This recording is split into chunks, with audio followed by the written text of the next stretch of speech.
series ngayon, unwavering. Pakisabi po, unwavering.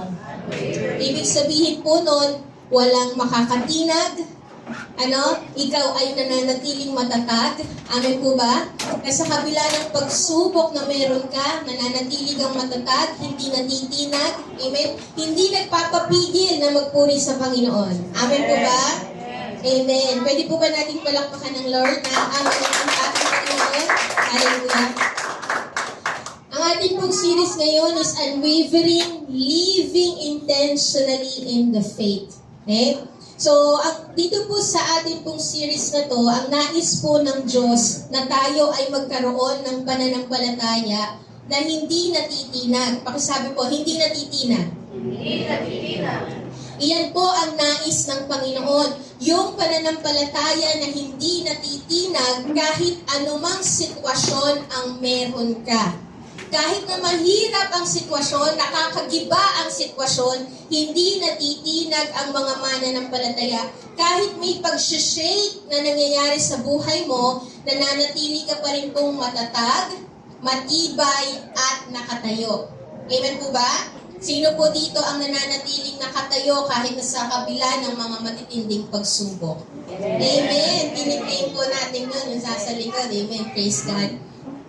Sabi po sa Romans 4:20-21, ito po ay buhay po ni Abraham. Ang sabi po dito ni Paul patungkol sa buhay ni Abraham, no unbelief made him waver concerning the promise of God, but he grew strong in his faith as he gave glory to God, fully convinced that God was able, pakisabi po, God was able. God was able To do what He had promised. Ang sabi po dito sa verse na to, the reason why Abraham has unwavering life. Ang dahilan daw po kung bakit hindi natitinag si Abraham, matatag si Abraham, is because he grew strong in the faith. Yun po yung pinaka-importante sa buhay ng isang Kristiyano. Tayo ay lumalago sa pananampalataya. Mangyayari lamang po na tayo ay matatag, matibay, at hindi natitinag if we live intentionally in the faith. Kasi yun po yung ine-expect, inaasahan ng Diyos na respond ng mga tao. At yun po yung inaasahan ng Diyos na ipapamuhay ng mga Kristiyano, yung pananampalataya, yung faith. Pakisabi po, faith. faith. Faith is so important in the lives of the believer. And I am praying po na yung faith po natin ay hindi nananatiling maliit. Ito po ay palago ng palago. Amen po ba? Palaki ng palaki, patindi ng patindi. Amen? Amen po ba? So that you will be unwavering. Amen po ba? So that magiging matibay tayo, magiging matatag tayo, nananatili tayo nakatayo. Amen po ba? Ayun po yung palagi nating naririnig. Dapat ikaw ay namumuhay sa pananampalataya. You need to live by faith and not by sight. Naririnig po natin yun palagi, di ba po? And here, for us to have faith, we need to hear and hear the Word of God. Lagi po nating naririnig sa ating buhay Kristiyano yung word na faith. Pero ano nga po ba ang ibig sabihin ng pananampalataya? Ano nga po ba yung meaning ng faith? So, ang title po natin today is Faith Anchored. Okay? So, what is the meaning of faith? Kailangan po natin maintindihan, for us to have unwavering life, kailangan maintindihan natin what is faith. The main ingredient to have an unwavering life. Ano yung pananampalataya? Ang pananampalataya po is having confidence in someone. Yung talagang kumbinsido ka doon sa kakayanan ng iba, ng isang tao. Okay? Kumbinsido ka. Firmly trusting, nagtitiwala ka doon sa magagawa ng ibang tao. Okay? And ang pananampalataya po, meron po yung sangkap o components ng, meron pong components ang pananampalataya or sangkap. Halimbawa sa pagluluto, hindi ka pwedeng At kailangan para ka makakumpleto ng adobo, hindi pwedeng manok lang. Dapat merong bawang sibuyas, ano pa? Toyo, suka, yung iba kalamansi, no? Iyon yung mga sangkap para makumpleto ang adobo. Ganon din po sa pananampalataya natin. May mga sangkap po yan that makes your faith complete and true. Na masasabi natin na genuine ang pananampalataya mo if you have these things. Okay? Totoo ang pananampalataya mo, kompleto ang pananampalataya mo if you have these things. Ano po yun? Knowing, believing, trusting, and obeying. Hindi po dapat mahintulang sa nalalaman. Knowledge. Hindi po siya dapat mahintulang. Kailangan mapunta ka doon sa maging kumbinsido ka. Okay? Yung knowing kasi is understanding the truth. Naiintindihan mo yung katotohanan, yung information, naiintindihan mo. Okay? Yung believing, kumbinsido ka. You are convinced na yung nalalaman mo ay totoo. Yung nalalaman mo, yung knowledge mo, yung understanding mo about the truth, understanding mo about the facts are true. Kumbinsido ka, nakakasigurado ka, naniniwala ka. Pero hindi po yun matatapos sa paniniwala lang, kailangan nagtitiwala ka. Hindi mo lang nalalaman, naniniwala ka, at nagtitiwala ka. Trusting, ibig sabihin po nun, kinocommit mo yung sarili mo doon sa katotohanan. Talagang inilalagay mo na yung itong katotohanan na to, ipapamuhay ko to. Itong katotohanan na to, ilalagay ko to sa buhay ko. Kaya yun po yung ibig sabihin ng trusting. Nire-rely mo, you are relying yourself. Sinasandig mo ang iyong buhay, inaasa mo ang iyong buhay doon sa nalalaman mong katotohanan. Iyan po yung trusting. At hindi po yun dapat matapos lang sa trusting, but you need to obey. Obeying is you will act on what you believe.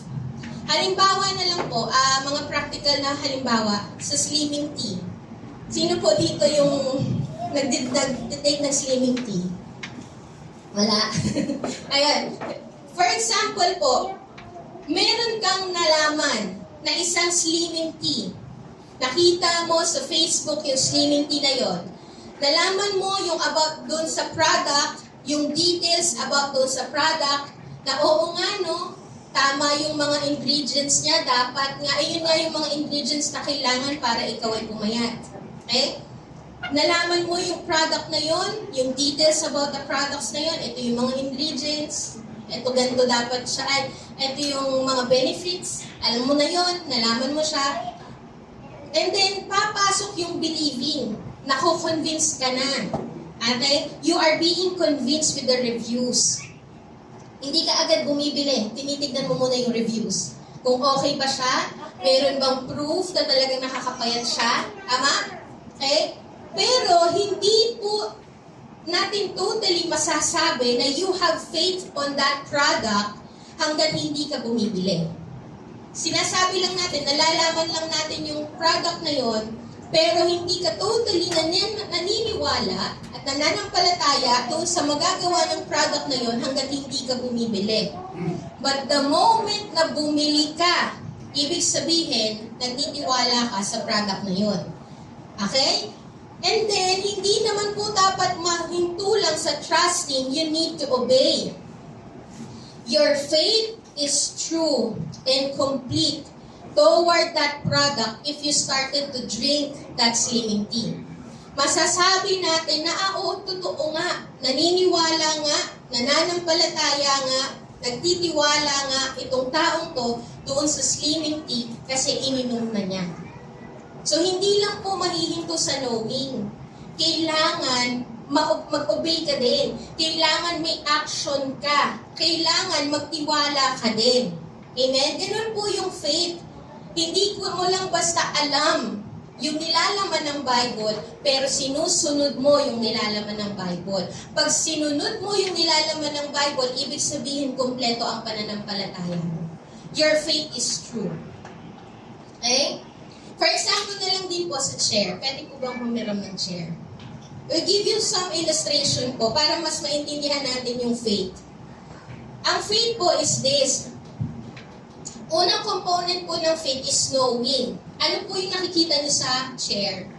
Ano yung details niya? Siya ay yellow.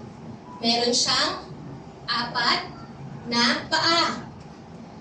Ito po ay kayang bumuhat ng 120 kilos. Tama po ba? Over 120 kilos. Kasi ako po ay 60 kilos eh. Wow, hindi, joke lang. Then, ako po ay 75 kilos. Okay? So, kaya po niyang bumuhat ng 120 kilos. So, nalaman mo na. Nalaman mo na. But, kailangan mong maniwala. Kailangan mong maniwala doon sa kakayanan ng chair. Okay? Hindi mo po masasabi na totally may faith ka doon sa chair na kaya kang buhatin kung hindi ka confident. Okay? You need to be confident doon sa kakayanan ng chair. And dapat yung believing, you need to be convinced na itong chair na to, kaya akong buhatin ito. Itong chair na to, pwede ko itong maupuan. Nako-convince ako na hindi ako ilalaglag ng chair na to kasi may evidence nakaupo kayo. May evidence, may mga taong nakaupo. Ano po? Hindi natumba, hindi nasira. Okay? Pero ang trusting po ganito. Hindi po natin masasabi na completely you put your faith on the chair kung hindi ka uupo. Okay? The moment na umupo ako at talagang inilagay ko fully yung aking weight doon sa chair, that's the time na masasabi mo na nananampalataya ka doon sa chair. Okay? Naintindihan po ba? That's faith. Naintindihan po? Ganun po yung faith. Mayroon pong mga tao, akala mo nakaupo, pero binubuhat pa rin yung sarili. Okay? Hindi totally nagtitiwala. Kasi kapag ka ikaw ay nagtitiwala na kaya kang buhatin ng chair, buong-buo mong ilalagay yung weight mo sa chair. Hindi mo bubuhatin ng sarili mo. Okay? And the moment na umupo ka, that's the time na sinasabi mo, you obey. You obey. Nagkaroon ng action yung pinaniniwalaan mo about this chair. That is the picture of our faith in God. Kapag sinabi mo na ikaw ay nananampalataya sa Diyos, you fully trust your life in God. Kapag sinabi mo na nananampalataya ka sa Diyos, sinasandig mo ng buong-buo ang buhay mo sa Diyos. Hindi mo bubuhatin ang sarili mo. Hindi ka gagawa ng sarili mong kaparaanan. Hindi ka gagawa ng mga bagay na ayaw ni Lord. Okay? Ang pananampalataya, isasandig mo ng buong-buo ang lahat ng buhay mo, ang lahat ng alalahanin mo, ang lahat ng mga bagay na concern sa buhay mo, isasandig mo yan sa Panginoon. That's the complete component of our faith in God. Hindi mo lang nalalaman na si Lord ay provider. Ano? Hindi mo lang nalalaman na si Lord ay kayang mag-provide. Pero sa mga panahon na walang-wala ka na, sinasandig mo ba ang iyong buhay totally sa Panginoon o gumagawa ka ng kaparaanan mo? O nawawala ka sa pagpupo sa Panginoon kasi nasa ibang lugar ka, kumikilos sa kaparaanan mo? Kamusta po ang faith natin? Sa mga panahon po ba na tayo ay may karamdaman, sino po ang una natin nilapitan? Sinandig po ba natin ang ating buhay sa kagalingan ng Diyos because we know that He is our Jehovah Rapha? Inupo ba natin ang ating sarili totally sa Panginoon?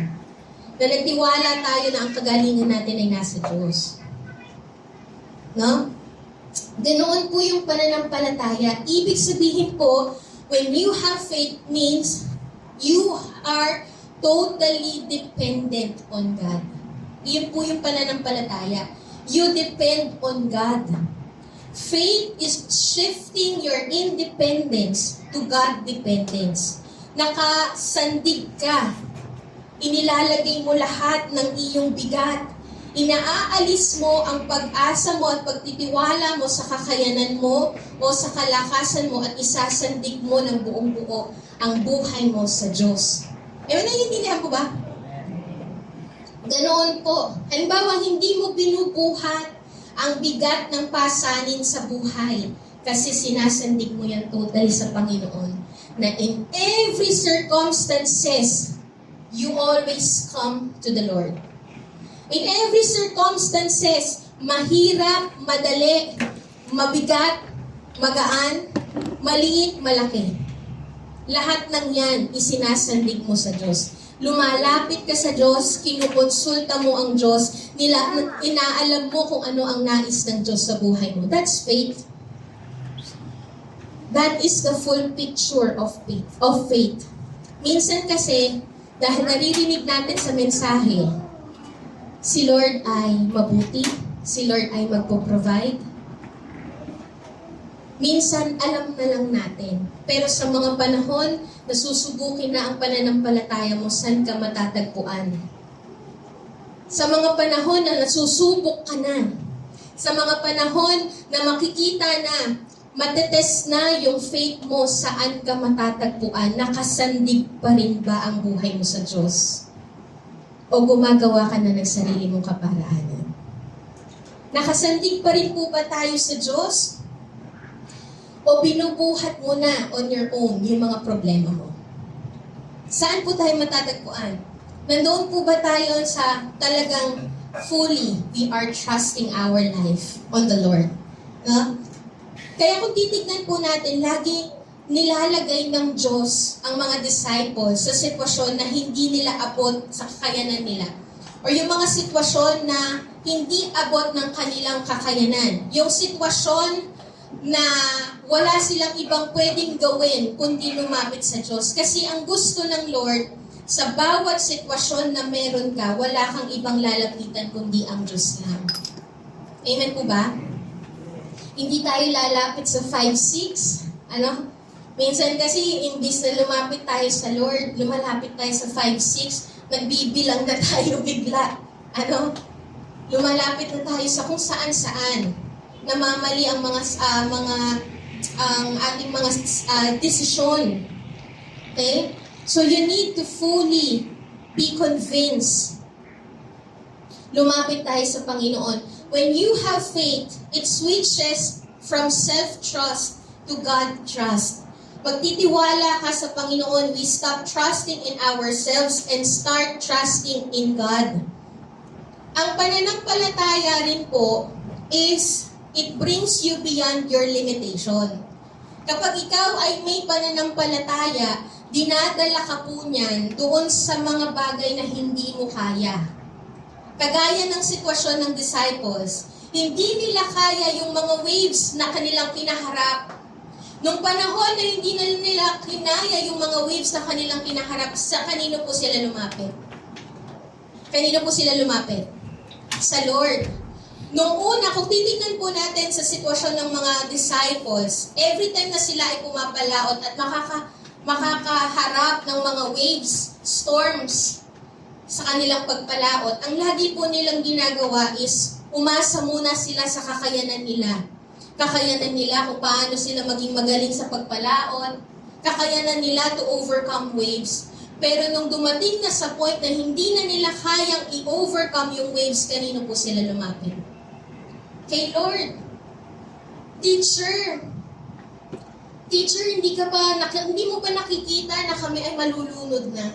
Lumalapit sila sa Panginoon. And pag lumalapit sila sa Panginoon, doon po nila nare-realize na yung kanilang pananampalataya sa Diyos ay nagdadala sa kanila beyond their limitations. Ang pananampalataya po natin ay nagdadala sa iyo beyond your limitations. Example po, I will give you some example.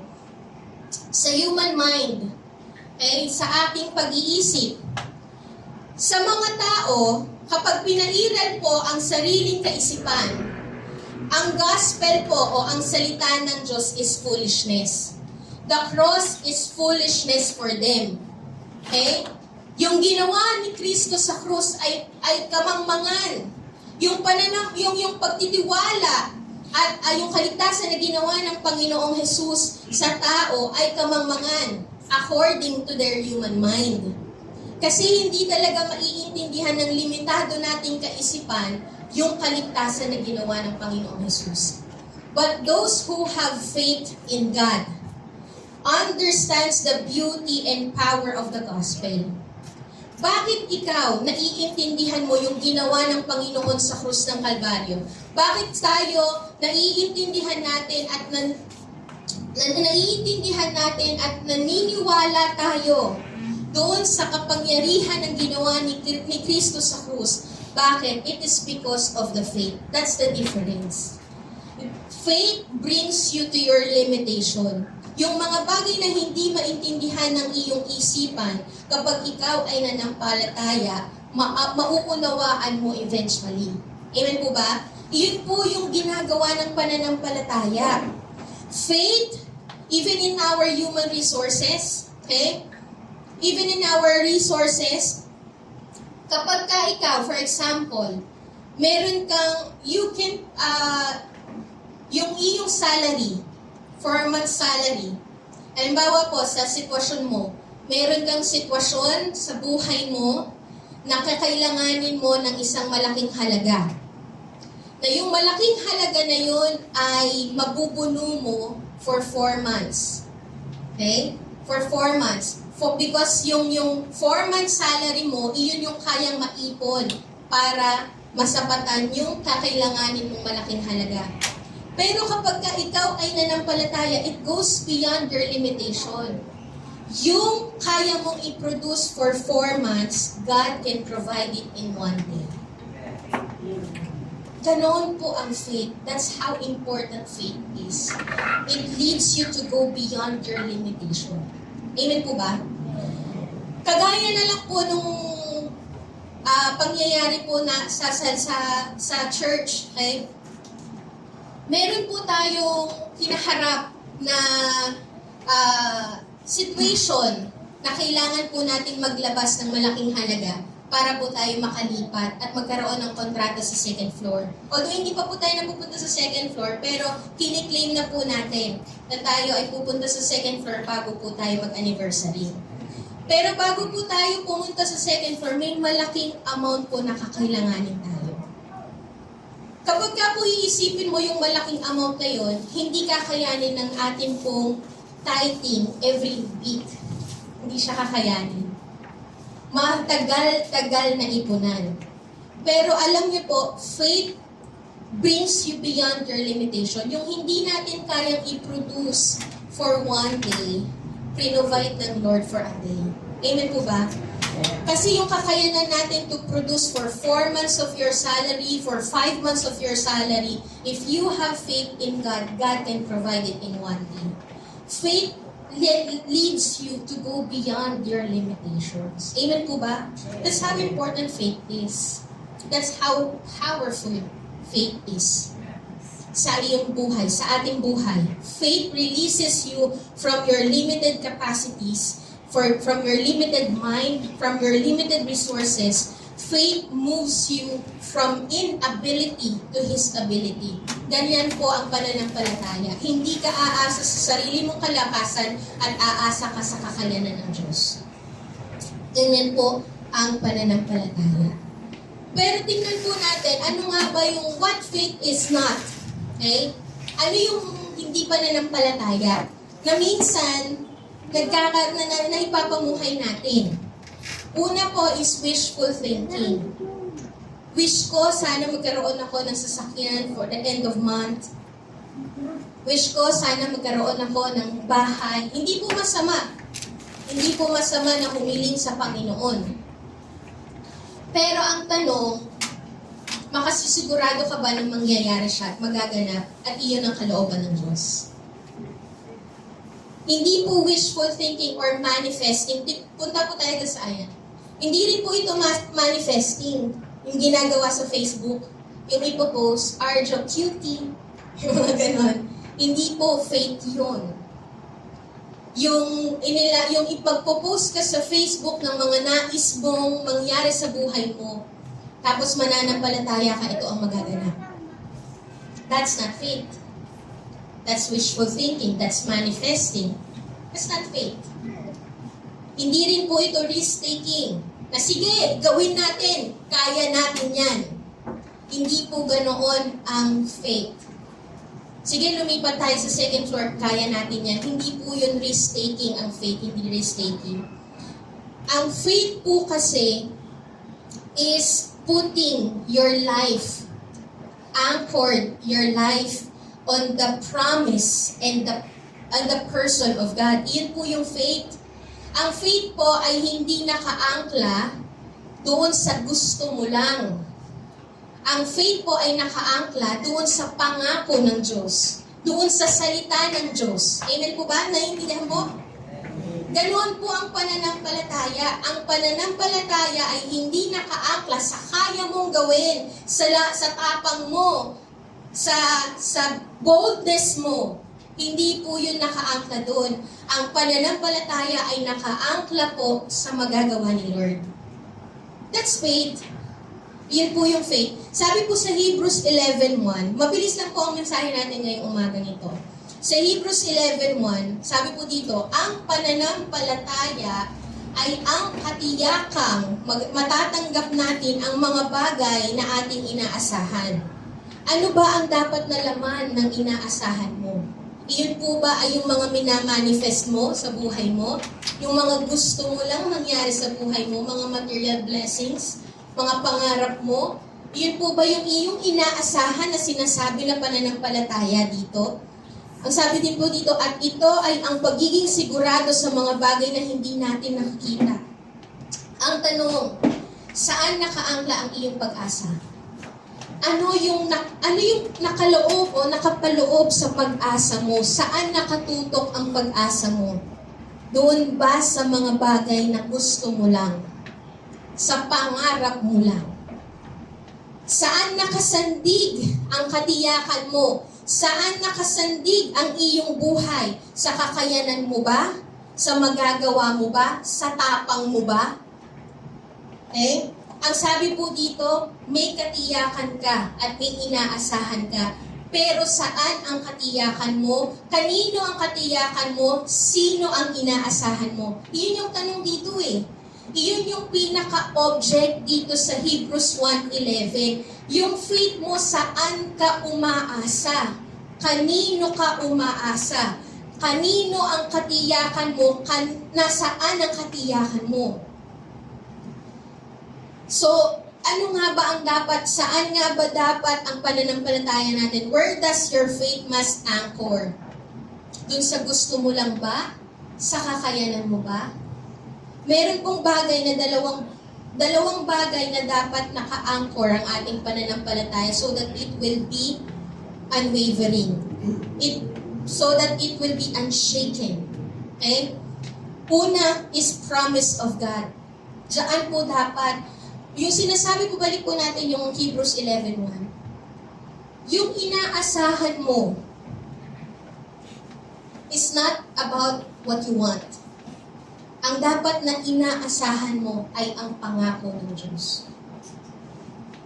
Diyan dapat nakaangla ang pananampalataya mo. Bakit po natin nasabi? Because empty hope lang po ang faith natin kapag inangkla mo yan sa mga bagay na gusto mo lang mangyari sa buhay mo. Kasi kapag ka po yung wish mo lang, pwede po itong hindi maganap. Okay? Kapag ka wish mo lang, pwede siyang hindi mangyari.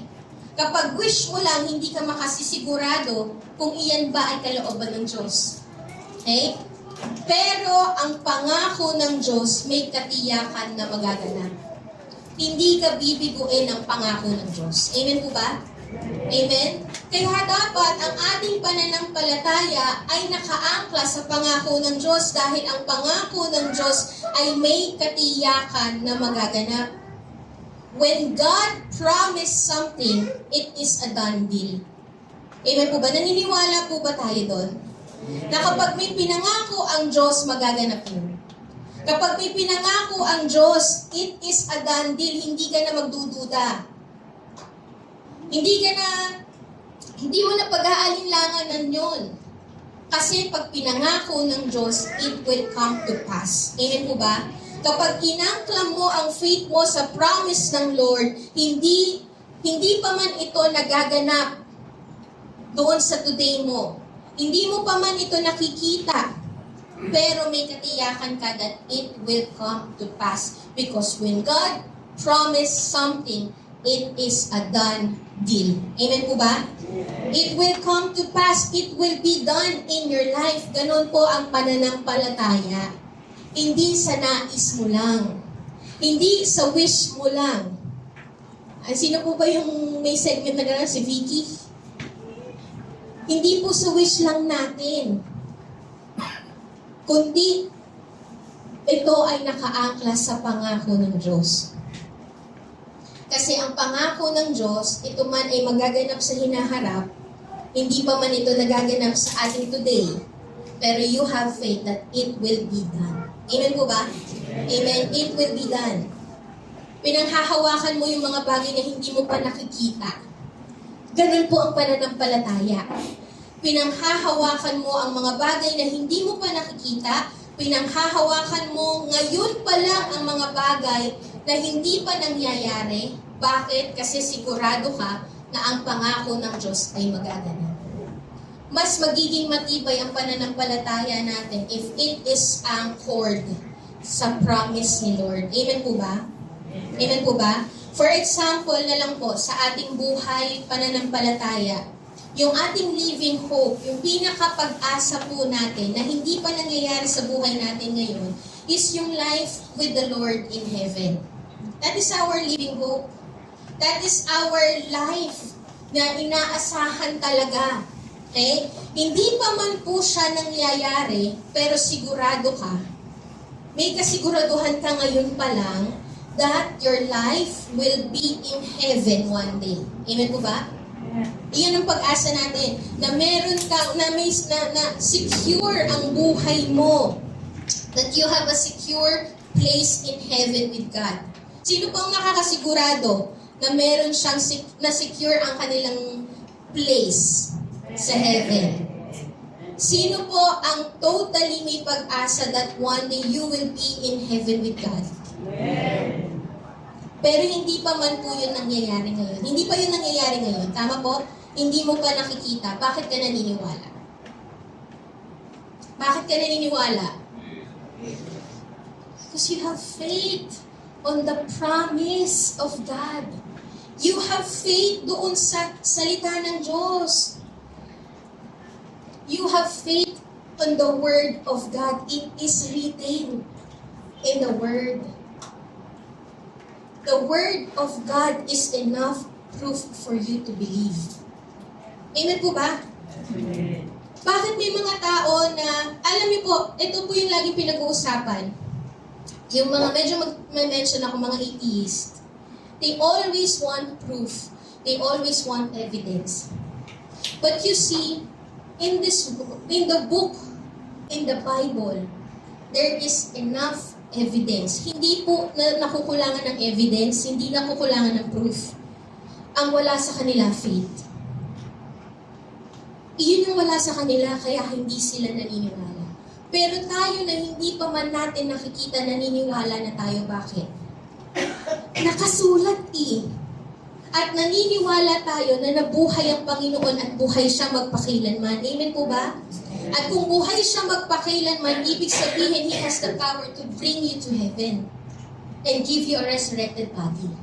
Amen po ba? Hindi pa man siya nangyayari ngayon, but you believe and you have this faith that it will be done because the promise of God is a done deal. Amen po? Yes. Nakikita po yung kasiguraduhan ng pangako ng Diyos because it is written. Amen po ba? The Word of God is enough proof for you to believe and trust. You don't need any details sa geography. Dito lang, alam mo na that it is enough proof. Mas magiging matibay po ang pananampalataya natin kung ito ay nakaangklas sa salita ng Diyos. Amen po ba? Hindi po sa nais natin, kundi sa salita ng Diyos. Pwede ko po bang tawagin ang worship team? Magiging matibay din po ang pananampalataya natin. Our life will be unwavering. Matinag, hindi gigiba, matibay siya. When our faith is anchored on the person of God. Not just on the promise of God, but on the person of God. Sabi po ni Martin Luther King Jr., sabi po niya, the ringing testimony of the Christian faith is that God is able. Pakisabi po, God is able. Naniniwala po ba tayo na walang imposible sa Diyos? Alam natin na walang imposible sa Diyos. Pero sa mga panahon na nasa imposibleng sitwasyon tayo, naniniwala pa rin po ba tayo at nagtitiwala na walang imposible sa Diyos? Faith is not just promise-oriented, but person-oriented. Hindi lang po nakaangkla sa pangako, sa salita, sa sinabi. Nakaangkla ito doon sa nagsabi. Doon sa nangako. Nakaangkla po ito doon sa Diyos na nangako. Sabi po sa Romans 4:20-21, yung binasa po natin kanina. Bakit po hindi natinag si Abraham? Hindi natinag si Abraham sa pangako? Bakit hindi natinag si Abraham sa pangako? Bakit?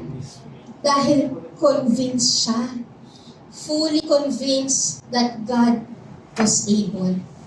The object of his faith is not just the promise of God, but God alone. It is God. The person of God. God is able. Amen po ba?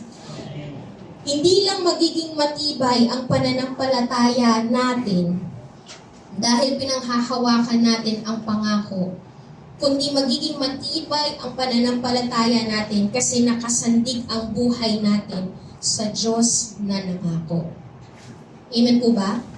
Hindi lang sa pangako, kundi doon sa Diyos na nangako.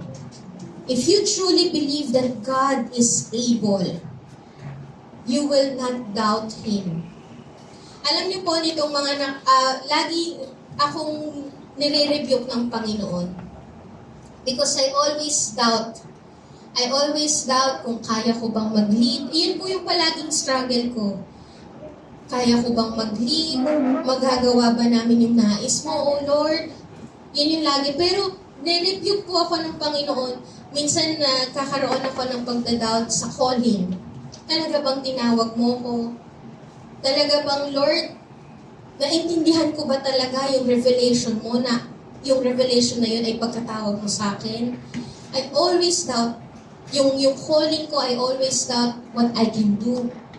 Pero alam niyo po, nung nireview po ako ng Panginoon, that every time you doubt your calling, every time you doubt yourself, what you are doubting is not yourself, but it's me. Yun yung sinabi po ng Panginoon sa akin. Every time na nagda-doubt ka, hindi ka nagda-doubt sa kakayanan mo. Nagda-doubt ka sa pagkatawag. Hindi ka rin nagda-doubt doon sa pagkatawag. Nagda-doubt ka sa akin. Dahil ako mismo ang tumawag sa iyo.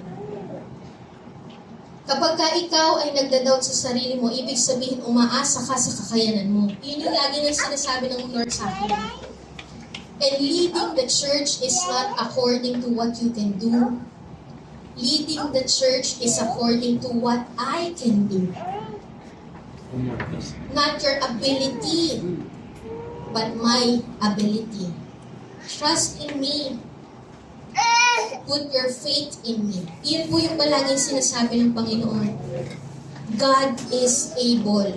Para hindi ka mag-iba. Para manatili kang matatag. You put your faith on God, not only on His promises, but on God because He is able. Amen po ba? Alam ko po na naririnig na natin ito. Madalas na po natin naririnig, God is able, God is able. Put your faith in God because God is able. Pero mas makikita po natin na talagang nananampalataya ka sa sitwasyon na talaga bang nakikita mo na God is able on your situation. Minsan nananalangin tayo, Lord, gusto kong mangyari ito. Sana mangyari ito. Pero at the back of your mind, kaya mo ba talaga, Lord? Doon po na nag-test yung faith natin. Sa mga panahon na nasa sitwasyon ka na talagang kakapit ka na lang sa Diyos. Hindi na lang talagang si Lord ang kakapitan mo. Alam niyo po, mas masasabi natin na kumpleto ang pananampalataya natin doon sa mga testing of life. Because on the testing of life, doon mo masasabi talaga at makikita, God is able. Amen po ba? Again, kagaya kanina, sa mga ganoong sitwasyon, saan ka matatagpuan? Nakaangkla ba ang iyong buhay? Nakasandig ba ang iyong buhay? Buong-buo mo bang inilalagay ang iyong kalakasan sa Panginoon? Kakayanan sa Panginoon? Buong-buo mo bang sinasandig ang buhay mo sa Diyos? O minsan sa mga sitwasyon na parang nahihirapan ka, may pagsubok, Lord, nagtitiwala naman. Alam niyo po, ganito yung picture ng sinasabi mo na nagtitiwala ka, pero gumagawa ka pa rin sa sarili mong kakayanan. Nakaganyan ka lang. Ang hirap nito. Ang hirap ng gantong posisyon. Lord, alam ko naman na magpo-provide ka eh. Lord, alam ko naman that you are our Jehovah Rapha. Lord, alam ko that you are our Jehovah Nissi. You will give us victory. Pero sa ganitong sitwasyon na parang nahihirapan na kami, ako muna ang didiskarte ha. Nakaganito ka. Buhat mo pa rin yung sarili mo, akala mo lang nagtitiwala ka sa Diyos. Ang gusto ng Lord, buong-buo, you put your weight. You put your weight on the Lord. We trust not just because of the promise given, but because of the promise giver. Nagtitiwala po tayo, hindi dahil napakaganda ng pangako, kundi dahil makapangyarihan ang nangako. Amen po ba? Amen. Nagtitiwala tayo dahil reliable si Lord. Amen po ba? Kinigayin po ba natin yun? Are we convinced? Sabi po dito, balik po tayo dun sa Romans 4:20 to 21. Fully convinced. Are you fully convinced? Are you fully convinced na nagtitiwala ka dahil reliable si Lord? Fully convinced ka ba na kaya ka nagtitiwala dahil dakila ang katapatan ng Diyos? Amen? Nagtitiwala tayo dahil makapangyarihan ang Diyos. Amen po ba? Nagtitiwala tayo dahil walang makakapigil sa plano ng Diyos. You are fully convinced on that. Amen? Amen? You are fully convinced kaya ka nagtitiwala dahil mahal ka ng Diyos at hindi niya hahayaan na mapahamak ka. Amen po ba? Nagtitiwala tayo because God knows what we are going through. God hears our prayers. Naniniwala tayo, God hears our prayers. Naniniwala tayo na alam ng Diyos ang pinagdadaanan natin. Amen? And God cares for our deepest needs. Naniniwala po ba tayo doon? Are we fully convinced? Are we fully convinced na kaya ka nagtitiwala dahil walang imposible at walang mahirap sa Diyos? Amen po ba? Do we trust God for He is a way maker, miracle worker, promise keeper? Amen? Do we trust God for He is good, God? Amen po ba? Are you fully convinced that God is good and He will not do things that will harm you? Amen po ba?